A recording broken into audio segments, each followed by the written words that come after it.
LT11 Nacional y el INTA Concepción del Uruguay presentan INTA Radio Entre Ríos. INTA Radio Entre Ríos. Contenidos radiofónicos vinculados a la ruralidad, sus procesos, sujetos y problemáticas. INTA Radio Entre Ríos. Entre Ríos. Ciencia, tecnología e investigación.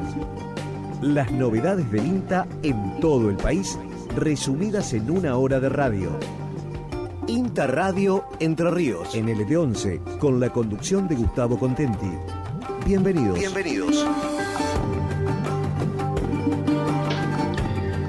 Hola, hola, ¿cómo están? Bienvenidos a INTA Radio Entre Ríos, el espacio del Instituto Nacional de Tecnología Agropecuaria en Radio Nacional. Es un gusto para nosotros compartir, como siempre, este espacio en el que le vamos informando la información relevante de las experimentales de Concordia, Paraná y desde luego Concepción del Uruguay. Hoy, después de una semana, un mini descanso, ¿no? Por acá el 9 de julio, el día patrio en el que justo coincidió con la emisión original de nuestro programa aquí en esta emisora. Volvemos con el programa número 76, después de haber comenzado allá por, este es el tercer año con INTA Radio, el primero con INTA Radio Entre Ríos, y desde luego desde 2015 comenzamos con los audios, sí, 2015 es en Panorama Agropecuario con Martín Morazán, con Micro los días miércoles. Bien, hoy ya estamos instalados con INTA Radio Entre Ríos, en forma firme en este 2021. Mariana Cabeza, ¿cómo te va? ¿Cómo estás? ¿Qué tal? ¿Cómo estás, Gustavo? Compañera de comunicaciones y del INTA, Mariana Cabeza, nos va a comentar hoy algo más sobre el botiquín huertero, ¿no? Sí, tenemos muchos temas sobre el botiquín, así que vamos a recordar algunos y vamos a dar algunos temas nuevos. Que no es el botiquín del huertero, sino para la huerta. Para la huerta. Perfecto. El botiquín que el huertero debe tener para usar en la huerta. Hoy vamos a hacer un repaso sobre el purín de ortiga y ¿qué otro tema? Y vamos a aprender a hacer un purín de cola de caballo. Después vamos a para contar. Enfermedades de esta época, ¿no? Sí, más que nada se usa en esta época para enfermedades fúngicas, o sea, para hongos. Perfecto. Bien, este será uno de los temas entonces con Mariana, ya lo vamos a estar abordando. Manejo sustentable en el cultivo de frutillas será otro de los que vamos a abordar, y también está relacionado a actividades de la huerta. En este caso charlamos con Jorge Eduardo Castresana de INTA Concordia. No va a faltar, por supuesto, el panorama informativo de Paraná en la voz de Bernardita Ceballo, comunicadora de la capital provincial, con dos temas importantísimos: el premio Antonio Prego, que fue entregado a esa experimental, y estudios de la unidad de monitoreo agroambiental. Reciclado de sachet será otro de los temas que vamos a abordar. Esto está relacionado con la producción de leche para la Feria Franca, ¿no? Sí, Pablo cual. Villaume nos va a estar dando información sobre qué trabajos se realizan en tal sentido. Bueno, aceptación de las prácticas agroecológicas en lo que es la producción de frutilla, y cuál es la producción de frutilla en Entre Ríos, también lo hablamos con Castresana de Concordia.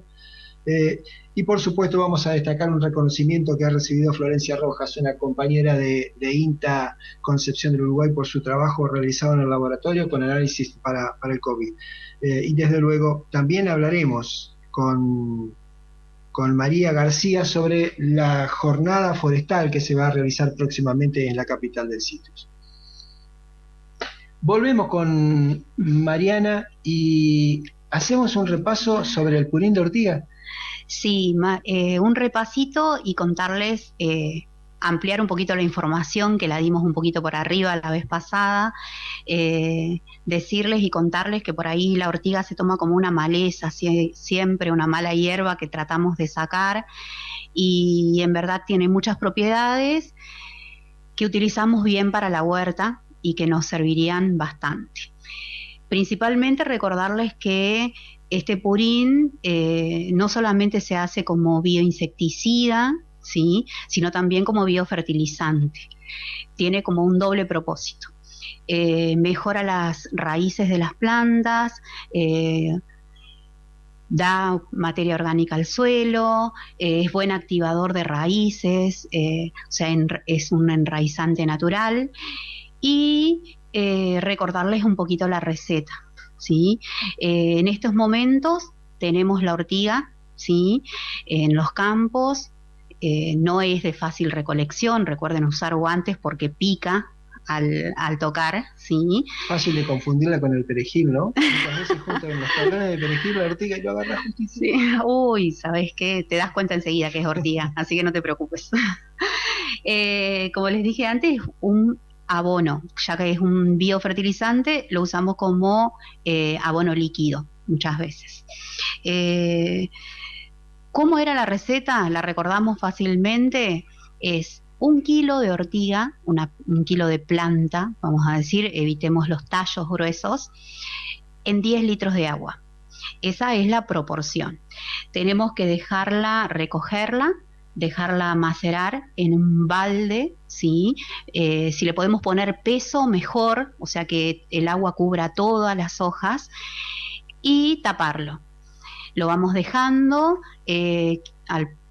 aproximadamente entre 12 y 15 días va a estar listo, pero lo tenemos que ir removiendo 1 o 2 veces por día, con una está bien, hasta que deje de fermentar. Eso va a empezar a fermentar, a largar una espuma, ¿sí?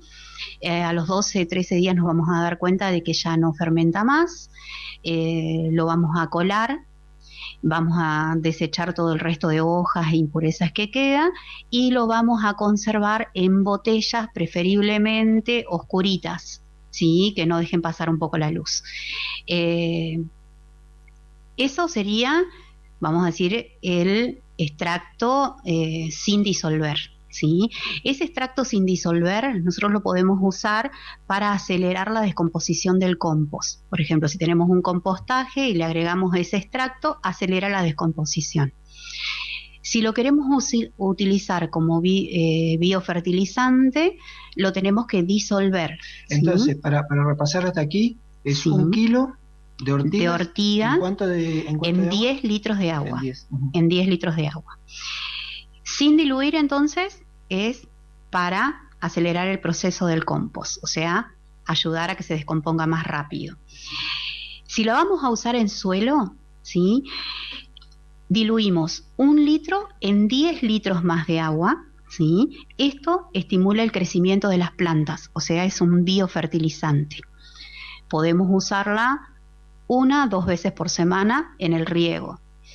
Si lo vamos a usar en hojas, o sea, en aplicación pulverizando, porque tenemos insectos, ya sea ácaros, pulgones, cochinilla, arañuela, lo tenemos que diluir 1 litro de esos en 20 de agua, ¿sí? Y pulverizar sobre las hojas. Y si lo volvemos a usar para plagas, ¿sí?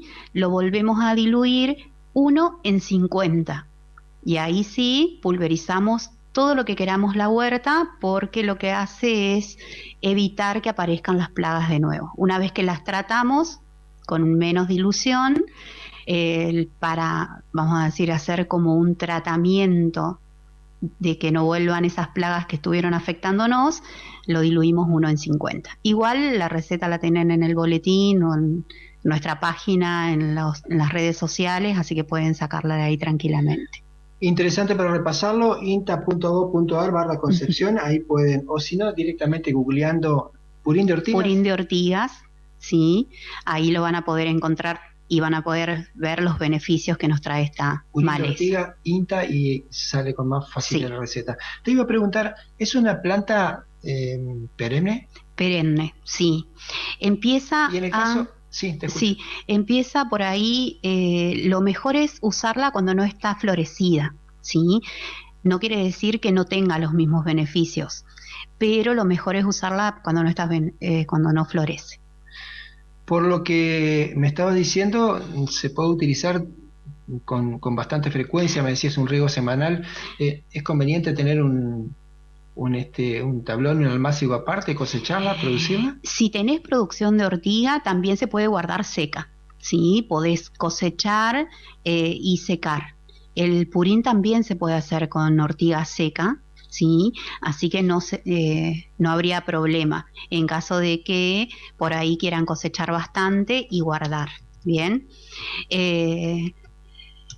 Por ahí a veces la gente no la cosecha porque también se transforma en maleza, después empieza a invadir la huerta. Si la tenemos un poquito alejada de la huerta, ¿sí?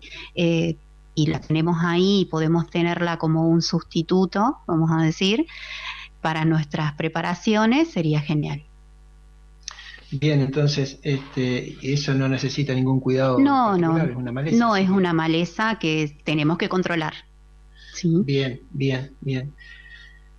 Cuando comenzamos, que anunciábamos este tema, también hablábamos sobre cola de caballo para enfermedades fúngicas, sí, ¿no? Típicas y características de esta época, otoño-invierno. Sí, son características de esta época porque es la época en la que más lluvias tenemos y donde el suelo permanece húmedo por mucho tiempo. Principalmente nos damos cuenta en este último tiempo con las lluvias que hubo, ¿sí? Ahí empiezan a aparecer enfermedades propias de los hongos.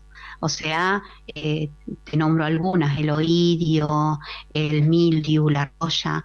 Son enfermedades fúngicas que atacan a nuestros cultivos en la huerta y que tenemos también que tratarlas agroecológicamente.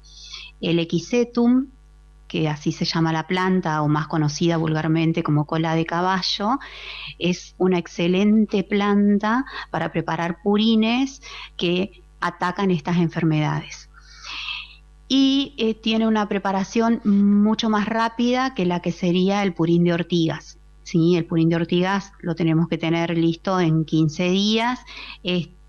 Lo podemos tener listo en 2 o 3 días, ya está listo para usar.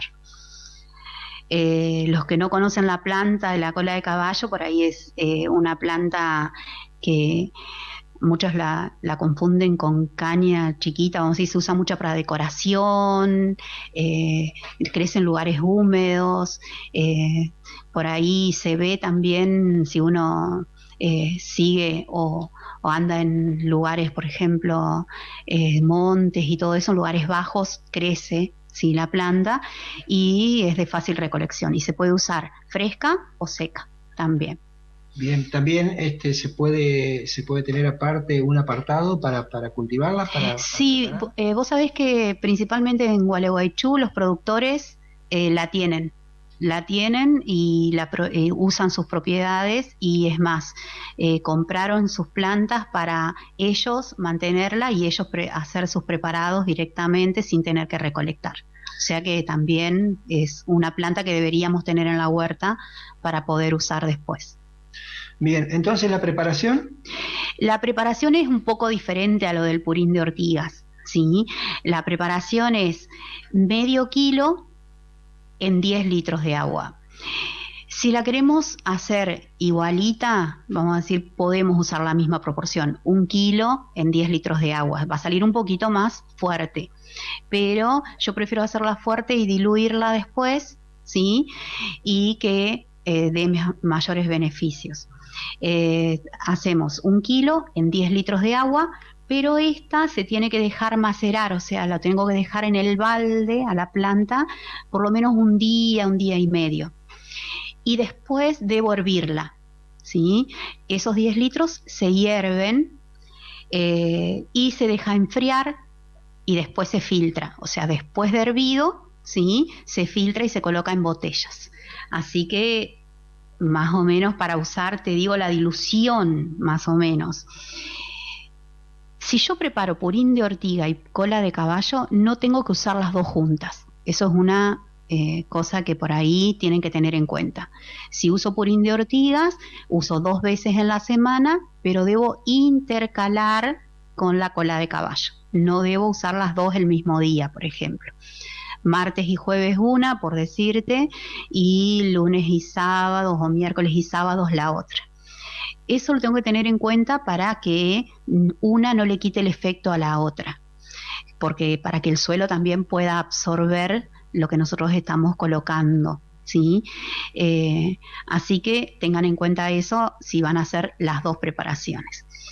Y después se usa igual que el purín, se diluye y se usa en el riego o se aplica, si ya tenemos la enfermedad, si ya tenemos un hongo, se aplica con menos dilución hasta que la enfermedad se va y después mantenemos con una dilución un poco más alta. Entonces, para poder aplicarla tenemos que primero hacer una detección, una inspección ocular y ver si existe la enfermedad. No es que la aplicamos simplemente por precaución. Esta se puede aplicar como precaución, pero diluida, bastante diluida. Bien. Y no todos los días. La tenemos que diluir 1 en 50 litros, 1 litro en 50, y podemos regar para prevenir. Pero recuerden también que la prevención de las enfermedades fúngicas no depende solo de la cola de caballo, sino del manejo que nosotros le damos a la huerta. Regamos cuando es necesario, solo cuando es necesario, tratamos de no encharcar, tratamos de que el agua corra, de tener esos tipos de actividades a límite, vamos a decir, y no dejar la manguera y olvidarnos, porque ahí atraemos las enfermedades, principalmente los hongos. Perfecto. Mariana, quédate un ratito más con nosotros. Sí, ¿cómo Quería no? preguntarte sobre atención ciudadana. Sí. Vamos a escuchar lo que nos dice Jorge Eduardo Castresana sobre el manejo sustentable en cultivo de frutillas. Están haciendo un trabajo muy interesante en la Estación Experimental Agropecuaria de Concordia. El tema de la producción sustentable en frutilla no solamente se basa en utilizar bioinsumos para controlar plagas y enfermedades, sino también comienza con la etapa del suelo. Nosotros lo que estamos utilizando acá ya son fertilizantes orgánicos que lo que hacen es acompañar también la producción sustentable, porque la idea sería de que si uno está aplicando un fertilizante absolutamente de síntesis química, acompañando una producción sustentable queda como medio raro. Entonces la idea de hacer una producción sustentable es desde el suelo utilizar fertilizantes orgánicos que son a base de descomposición de humos hechas por lombriz, y aparte de eso agregar bioinsumos para el control de plagas y enfermedades. Más que nada yo estoy en la parte de plagas, y la idea de la producción sustentable es utilizar bioinsumos que directamente estén en el país. ¿Qué quiero decir con esto? Muchos de los insumos que se utilizan para el control de plagas en frutilla son importados, y eso, bueno, con la coyuntura actual del tema de lo que es el dólar y otros costos, empieza a encarecerse la producción. Entonces, para los productores, la idea sería utilizar insumos que sean nacionales y que puedan lograr esa misma producción con el control logrado con otros insumos que puedan ser importados. Cuando te referís a utilizar bioinsumos de origen nacional, te estás refiriendo no solamente a los fertilizantes, sino también a los que se utilizan para controlar las plagas. Sí, es justo lo que estás comentando.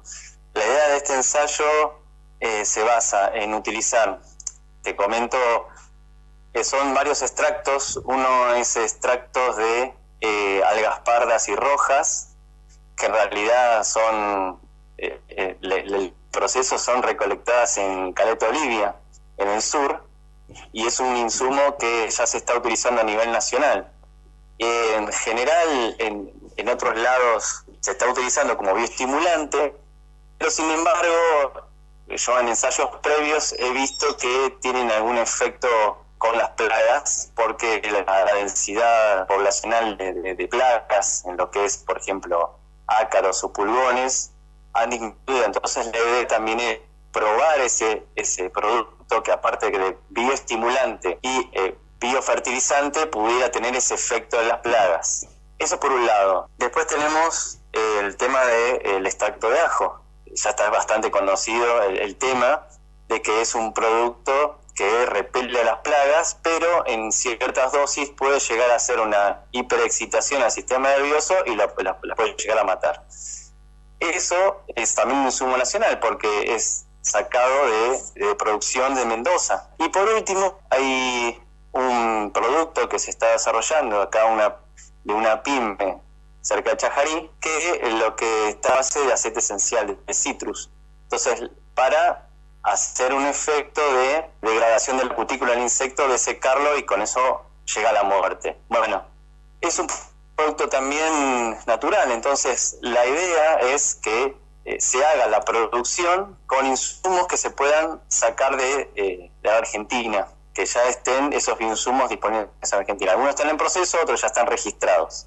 Recién mencionabas que había un fertilizante que se extraía del sur argentino y que es atípico, no lo había escuchado anteriormente. ¿La frutilla tiene otros requerimientos en cuanto a lo que es control de plagas o fertilizantes? La frutilla es bastante demandante de lo que es la nutrición y es bastante delicada. Por eso mismo el tema de las algas es muy interesante, porque las algas son organismos vivos que viven en el mar, que están en un lugar donde tiene alta salinidad. Cuando hay baja mar, están expuestas directamente a la desecación, a los rayos ultravioletas y a las altas temperaturas. Entonces, las algas tienen que sobrevivir para cuando vuelva al mar a cubrirlas, seguir viviendo. Entonces, ¿qué hacen las algas? Generan unos compuestos que generan para pasar esos estreses que tienen mientras logra sobrevivir. Bueno, lo que se hace de la recolección de esas algas, se hace un prensado, se hace un extracto, y lo que genera, por ejemplo, en lo que es la frutilla, es que la frutilla absorbe esos compuestos que generan las algas y también ayudan a pasar diferentes tipos de estreses, están a campo o abajo invernadero. Eso es lo que ayuda mucho a esos compuestos que tienen las algas. Más, aparte, lo que puede llegar a tener las algas, en mayor proporción, son fitohormonas, que son naturales de las algas, que también ayudan al crecimiento de lo que es la frutilla. Y aparte tienen aminoácidos y otros compuestos de microelementos que hacen un combo muy interesante, el tema del extracto de alga como un biofertilizante. Jorge, ¿todo este proceso está en un estado experimental o ya lo están aplicando eficientemente? Por lo que tengo entendido, hay varios cultivos que ya están utilizando este tipo de bioestimulantes, pero la idea es que se empiece a saber que hay otro tipo de insumos que están en el país que se pueden estar utilizando y pueden mejorar la producción. Creo que todavía masivamente el tema de lo que es el bioestimulante por medio de las algas no está tan desarrollado. Se está dándose a conocer masivamente, pero todavía no está tan arraigado para su utilización. Lo otro interesante es esto que yo te decía, que para el control de lo que es plagas, faltaba comentarte que también utilizamos el jabón potásico. O sea, hay 4 productos que se están utilizando que son bastante interesantes, siendo de producción para producción sustentable, cosa que en la frutilla es muy difícil que se estén utilizando estos insumos. La mayoría de las producciones a escala no están utilizando este tipo de productos. Entonces la idea sería poder seguir avanzando para que, ojalá pudieran contagiarse otros tipos de producciones aparte de frutilla con este tipo de insumos. Somos Radio. Somos INTA. La radio fue, es y seguirá siendo un medio de comunicación fundamental para nuestra tarea. Porque la radio potencia voces, replica conocimientos, promueve encuentros y democratiza la palabra. Seguimos sumando sonidos desde y para la ruralidad. Somos Radio. Somos INTA. INTA Radio Entre Ríos, en LT11. Bien, lo escuchábamos hace unos minutos a Jorge Eduardo Castresana, que nos informaba sobre actividades que realizan en la Estación Experimental Agropecuaria de Concordia, en este caso manejo sustentable del cultivo de frutilla. Pero le preguntábamos sobre qué aceptación tiene la práctica agroecológica en estos productores, porque muchas veces hay no sé si la palabra correcta es resistencia, pero cuando estamos acostumbrados a una práctica que ya nos es habitual y nos estás dando buenos resultados, hacer algunos cambios muchas veces nos incomoda, pero en este caso este tipo de práctica agroecológica tiene sus beneficios. Entonces le preguntábamos a Jorge cuál es la aceptación de estas prácticas agroecológicas y cuál es la producción de frutilla en este momento en la provincia de Entre Ríos. ¿Cómo toman estas nuevas técnicas los productores? ¿La toman y las aceptan fácilmente o se resisten y siguen utilizando los agroquímicos que por ahí les están ofreciendo ya un manejo seguro? Es muy interesante esa pregunta porque es lo que siempre está sucediendo. El gran problema acá es demostrar al productor que con estos insumos se puede llegar a lograr lo mismo que con los insumos convencionales que están utilizando. Entonces, este tipo de ensayos o ensayos en productores, creo que particularmente pienso que los ensayos en productores es mucho más interesante en el que otros productores se puedan contagiar, porque lo que muchas veces sucede es que el productor, cuando uno de los productores ve un ensayo, o el experimental, o que no se hizo en un productor, lo que te comentan es, bueno, eso estuvo muy controlado, o sea, son condiciones que manejan ustedes, no es lo mismo que en un campo de productor, pero ya cuando estos productos son validados y son ven cómo funcionan y que son eficientes en productores, ya la cosa cambia, porque el mismo productor, entre ellos, ya empieza a interesarse, ¿sí? Son productores que están utilizando los productos con los tiempos que ellos puedan hacerlo, no tienen tanto controlado las variables como nosotros, y si encima ya le funciona, es como muy, muy alentador entre ellos, y es lo que en realidad contagia a otros productores. Por eso la idea de hacer ensayos en experimental y luego esos ensayos poderlos extrapolar, digamos, en productores y que terminen de funcionar en los productores como ellos lo necesitan ver, es la única manera de que otros productores se contagien y tengan ganas de utilizarlos. Por otro lado, te digo, hay demanda de los productores con respecto a estos insumos y muchas veces no los conocen. Ese es otro problema.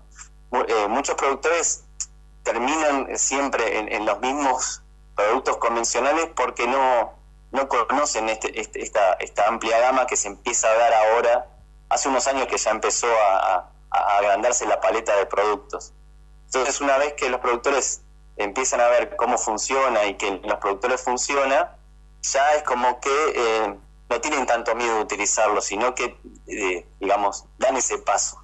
Bien, Jorge, ¿cuál es la producción en la provincia de Entre Ríos? Dentro de lo que son las provincias, Entre Ríos es bastante incipiente en el tema de la producción de frutilla. La cantidad de superficie ocupada de producción es muy pequeña a comparación con lo que es en San Colonda o en Bellavista, que es Corrientes, o en La Plata o otros puntos, digamos, de otras provincias, para nombrar algunos, digamos, importantes, pero es bastante incipiente. Entonces la idea sería, si nosotros podemos crecer con el tema hortícola en general y con el tema de frutillas, trabajando de esta manera, podríamos generar otro tipo de calidad o presentación a la hora de poder competir con otros puntos importantes. Escuchás Interradio Entre Ríos, NLP11, Nacional Concepción del Uruguay. En programas anteriores hemos mencionado los cambios que se han realizado en INTA y muy positivos en cuanto a la comunicación con la ciudadanía. Es uno de los temas que siempre ha preocupado, poder comunicar, poder transmitir los conocimientos y mejor contacto para poder justamente estar con un diálogo más frecuente con toda la gente que está en esto, en lo que es toda la producción agropecuaria, ¿no? Mariana Cabezas, sos la referente de Atención Ciudadana, que es el sistema que ha reemplazado en cierta forma a los anteriores, el 0800, que era un poco más complicado para poder comunicarse la gente. Bueno, también están las redes sociales, está otros sistemas de la web, pero atención ciudadana es un proceso un poco más ágil, más rápido, más directo. Hacemos una pequeña reseña, cómo funcionaba, y después me interesaría que me comentes cuáles han sido tus primeras experiencias. Sí, te comento brevemente. El sistema de atención ciudadana de INTA es un sistema nuevo de comunicación que tenemos con todos los ciudadanos que tienen una duda, pregunta o consulta con respecto a las actividades que realiza INTA o a las actividades en las que tenemos relación. Y tenemos un contacto que se realiza a través de la página web, donde las personas llenan un formulario, se redirecciona a la experimental que tiene más cercana a su domicilio. Nosotros recibimos, en este caso, todas las que vienen acá de la zona se redireccionan a mí. Tomo la consulta, que puede ser de diferentes temas, y no la derivo. Lo que hacemos nosotros es contestar. La persona sabe quién le está contestando, quién recibe, y no es esa derivación interminable de que no sabes con quién estás hablando ni nada. Y además nos dan un plazo. Sí, tenemos un plazo de 48 horas de respuesta, que lo hacemos en menos. Así que vamos súper bien. Tenemos un sistema también en grupo, trabajamos en grupo con todas las experimentales de todo el país, o sea que si me preguntan algo que está relacionado con otra experimental, también se lo contestamos desde acá. Bien. Y la verdad es que es un sistema que está funcionando muy bien. Ha sido bastante requerido el servicio, ¿no? Sí, vos sabés que la verdad es que fue aceptado muy bien por la ciudadanía. Tenemos muchas respuestas a un mes, ya de más de un mes que está en ejercicio. Ya tenemos más de 3.000 consultas, así que, y de diferente índole, así que la verdad es que vamos trabajando. Y por otra parte nos sirve a nosotros también para conocer algunos temas nuevos, ¿no? Obvio, temas nuevos, sí. Y temas de INTA inclusive, como el pasturómetro que mencionabas, que no sabíamos que era un trabajo. Claro, yo me he enterado, como empleada de INTA, me he enterado de muchas cosas que tenemos en la Argentina como institución, que la verdad es que no lo sabía, y que muchas veces uno se cierra en las actividades de su propia experimental. Y esto hace que nosotros nos abramos a todos los INTAs y que sepamos que estamos en una misma Argentina y que la gente tiene diferentes cuestiones y puede preguntar de lo que lea, que nosotros tenemos la respuesta. Bien, entonces, en este momento, si alguien nos está escuchando y quiere hacer una consulta, ¿cómo tiene que hacer? Ingresa a la página web de INTA y pone en la página, en la parte de contacto, llena el formulario que está. Si no tiene mail, coloca un teléfono, nosotros nos vamos a contactar telefónicamente. Bien. Y si no tiene correo, también pone que no tiene correo y nosotros nos contactamos inmediatamente con ella. ¿La dirección entonces para buscarlo? Es inta.gov.ar/contacto. Perfecto. Mariana, muchísimas gracias. No, por favor. Bueno, vamos a seguir próximamente hablando sobre estas recetas. Seguimos con el botiquín, porque nos quedan muchas recetas más y además tenemos que estar preparados. ¿Ya preparamos algo para la semana que viene? Sí, preparamos. Tenemos extractos. Ya justo Castresana me dio el pie para hablar sobre extracto de ajo también, así que también lo vamos a utilizar en la huerta. Perfecto, muy bien. Mariana, muchas gracias y seguimos hablando sobre la huerta y sobre la hechicera de la huerta, con cola de caballo. Ya quedó. Vamos ahora al panorama informativo de Paraná. Bernardita Ceballos nos presenta dos temas de la estación experimental de la capital provincial. En las últimas 5 décadas, especialistas del INTA Paraná trabajan en la difusión e implementación de prácticas para gestionar los excedentes hídricos y evitar la degradación del suelo. Por estos motivos, hoy les contamos que recibimos el galardón Ingeniero Agrónomo Antonio Prego de la Academia Nacional de Agronomía y Veterinaria y la Fundación para la Educación, la Ciencia y la Cultura de la Argentina. Hablamos con el director de la Estación Experimental del INTA Paraná, Rubén Cado, reconocimiento institucional. Orgullosos de haber recibido el premio Antonio Prego de la Academia de Agronomía Veterinaria y de la Fundación para la Ciencia, la Educación y la Cultura. Creo que después de 50 años, los pioneros de este experimental, cuando empezó en una provincia con lomadas, con problemas hídricos, de erosión, hicieron que este experimental básicamente tomara el ambiente y tomara la conservación del suelo como elementos centrales en su trabajo. Realmente creo que nuestros pioneros han ayudado y han aportado elementos que nos permitieron ver no solamente la conservación del suelo como un problema, sino incorporar otras prácticas y técnicas como la siembra directa, los servicios ecosistémicos, el sistema silvopastoril, que en conjunto lo que hacen básicamente es preservar nuestros recursos. Y principalmente el recurso de lo que es lo ambiental y lo que es el suelo. Para todo el personal, y lo hago en nombre de ellos, es un orgullo que se nos otorgue un premio de esta índole. Hemos tratado de aportar un granito de arena para la producción sustentable de Entre Ríos. En la unidad de monitoreo agroambiental del INTA Paraná se realizan distintos tipos de estudios vinculados al ambiente que permiten detectar impactos, posibilidades de mitigación y de mejoras para poder anticiparnos y generar recomendaciones agronómicas integrales. Hablamos sobre estos temas con Mariela Sihaus, profesional del INTA Paraná. Un suceso reciente dentro de esta unidad de monitoreo tiene que ver con la suspensión de las aplicaciones de agroquímicos desde el año 2019. Esto es debido a que la unidad se encuentra lindera a la zona urbana de la localidad de Oro Verde.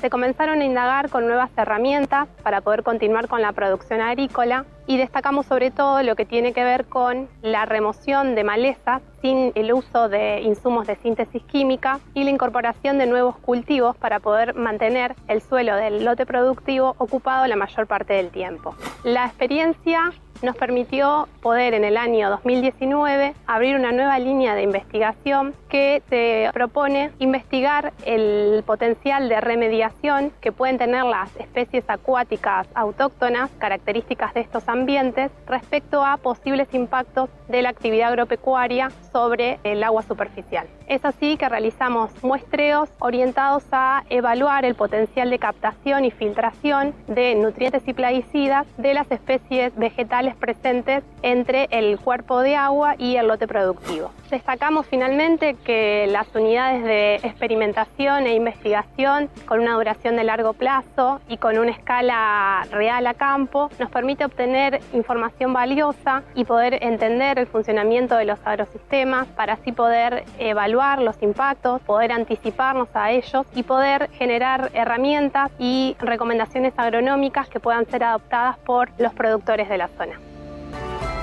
Los viernes de 14 a 15 y los sábados desde las 7 de la mañana. INTA Radio Entre Ríos. En LT11 Nacional. Ya hemos hablado sobre los trabajos que se han realizado INTA junto a la municipalidad y otras instituciones en el predio multievento, precisamente con la ensachetadora, pasteurizadora y ensachetadora de leche que se ha instalado en ese lugar para poder mejorar todo lo que son los aspectos de cuidados bromatológicos, higiene, para toda la producción de leche que se vende en la feria. En esta oportunidad hablamos con Pablo Guillaume, de la Dirección de Salud Ambiental de la Municipalidad, quien nos habla sobre el reciclado de los sachets de leche. Bueno, en el marco de la campaña y las acciones que se están realizando desde la Municipalidad de Concepción de Uruguay, en lo que es reciclaje o recuperación de todo el tipo de residuos que pueda ser reutilizado, tuvimos una reunión previa con la gente que está trabajando en lo que es la ensachetadora, la histórica, que trabaja en el predio multieventos, que es quien pasteuriza y envasa la leche de los productores zonales.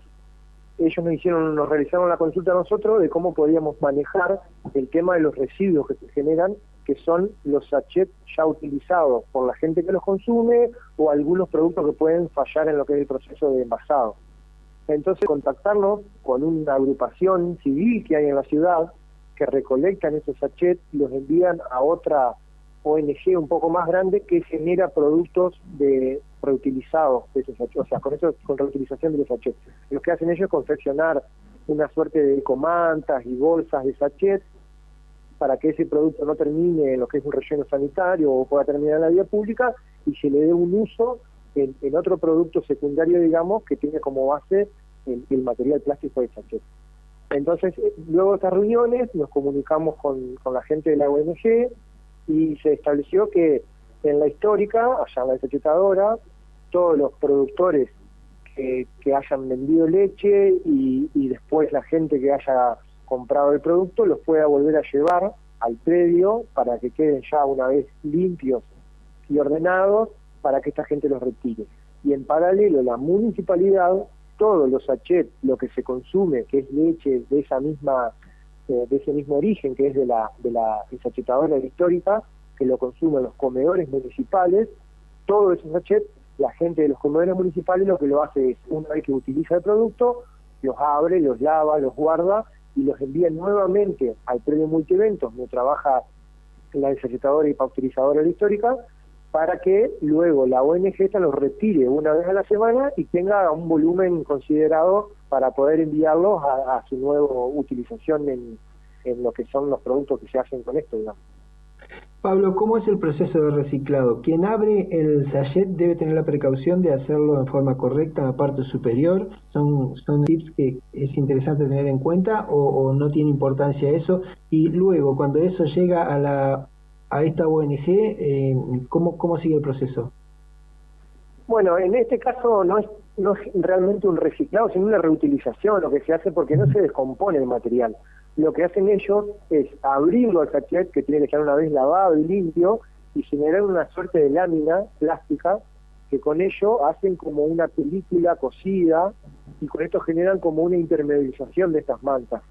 Es como que el sachet pasa a ser utilizado como una lámina de nylon, digamos, para impermeabilizar el material. La empresa, o sea, la ONG que ya tiene las capacidades, trabaja hace años ya fabricando este tipo de productos, pero lo que necesitan es materia prima. Como ya el sachet es un producto que mucho no se está utilizando porque ha sido reemplazado por el Tetrabric muchas veces, ellos solicitan a los municipios y a quienes puedan colaborar en esto a conseguir el material para poder producir estos artículos, digamos. Entonces acá en la ciudad no es colaborar con la recolección de lo mismo y bueno, encontramos que pueden ser un gran complemento a la ensachetadora y pasteurizadora, ya que al no descartarse material solucionamos una problemática ambiental y teniendo como nexo a esta ONG, nosotros lo que conseguimos es colaborar también con una acción social, digamos. Entonces es importante recomendar a quienes utilizan estos sachets que el corte se haga en la parte superior para que sea reutilizable, ¿no? Claro, que se haga el corte en la parte superior y si tiene la voluntad de pegarle una enjuagada después que lo usa y guardarlo y cuando tenga volumen llevarlo nuevamente al predio multievento, se le agradece porque de esta manera se consigue más volumen y nos aseguramos, como decía, de que no vaya a la basura, que no vaya a los residuos y el relleno sanitario y el producto tenga un buen fin y se genere un ciclo completo para que sea reutilizado el material. INTA Radio Entre Ríos, en LT11. El Laboratorio de Virología de Avicultura, en esta experimental en Concepción, ha sido y ha formado parte de los primeros trabajos que se realizaron en análisis y detección del virus de COVID. Es así que Florencia Rojas, responsable de estas tareas, recibió un reconocimiento. Nos cuenta sobre ello. La verdad que a mí me sorprendió muchísimo cuando me llamaron. El intendente junto con el director del hospital me citaron para hacerme un reconocimiento por el trabajo que había hecho acá en el laboratorio de INTA en el análisis de COVID. Te digo que me sorprendió porque en realidad el aporte mío fue uno más de todos los aportes que hacen diferentes profesionales en esto de la pandemia, pero más allá de eso estoy totalmente agradecida por el reconocimiento que se me hizo y la verdad es que muy contenta porque me empuja me renueva las energías para seguir trabajando. así que en ese sentido me puso muy feliz. Es un reconocimiento a mi persona, pero yo esto no lo hice sola de ninguna manera. Todo este trabajo que se hizo de diagnóstico de COVID en el laboratorio de INTA fue parte de un convenio que se hizo entre el INTA, el INTI y el hospital, el Ministerio de Salud de la provincia. No estuve sola, todos los días acá codo a codo estuvieron los bioquímicos Manuel Arca, Fernando Gadea, Agustina Bonet, los técnicos del hospital, residentes y otros bioquímicos que vinieron a procesar con nosotros la cantidad de muestras que hicimos, y tampoco hubiésemos podido si no hubiese sido por el INTI, que nos cedió uno de sus equipos. Acá teníamos 2 equipos funcionando todos los días. Fue un trabajo en conjunto que, por supuesto, sola no lo hubiese podido hacer. Así que, en realidad, este reconocimiento es en particular para mí, pero yo lo tomo como que es para todo el grupo que se armó en esta tarea que hicimos. El hospital finalmente pudo comprar un termociclador a tiempo real, es la misma marca y modelo que el que nos cedió el INTI. Así que en realidad hoy en día el hospital está haciendo el 100% del procesamiento de las muestras, no solo la toma de muestras, o sea, el hisopado, sino también la extracción de ARN y la PCR en tiempo real para tener el resultado de sus pacientes. Así que con esto lo que me queda por decir es que me pone feliz haber trabajado con ellos, pero ahora el 100% de todo el procesamiento se hace en el hospital. Somos Radio.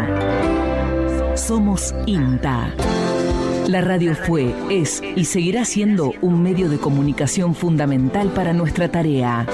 Porque la radio potencia voces, replica conocimientos, promueve encuentros y democratiza la palabra. Seguimos sumando sonidos desde y para la ruralidad. Somos Radio. Somos INTA. Durante los días 14 y 15 de octubre se va a realizar en la modalidad virtual la 35ª Jornada Forestal de Entre Ríos. Es una jornada para la cual se realizan convocatorias abiertas para presentación de trabajos. Ya vamos a estar informando más sobre este tema, pero la información ya se puede observar en las páginas de internet, en la página web de INTA Concordia, ya está cargada. Vamos a hablar próximamente, seguramente la semana que viene, con una de las responsables de esta actividad, que es María García, ingeniera forestal, para poder brindarles mayor información. Llegamos al final del programa de hoy. Muchísimas gracias por habernos acompañado. Mariana, muchas gracias por habernos informado sobre todo lo que es el botiquín del huertero. Nos despedimos dentro de 7 días. Nos vemos, muchas gracias a ustedes. La próxima semana nos volvemos a encontrar en INTA Radio Entre Ríos. El programa del INTA en el aire nacional. DLT11, AM 1560.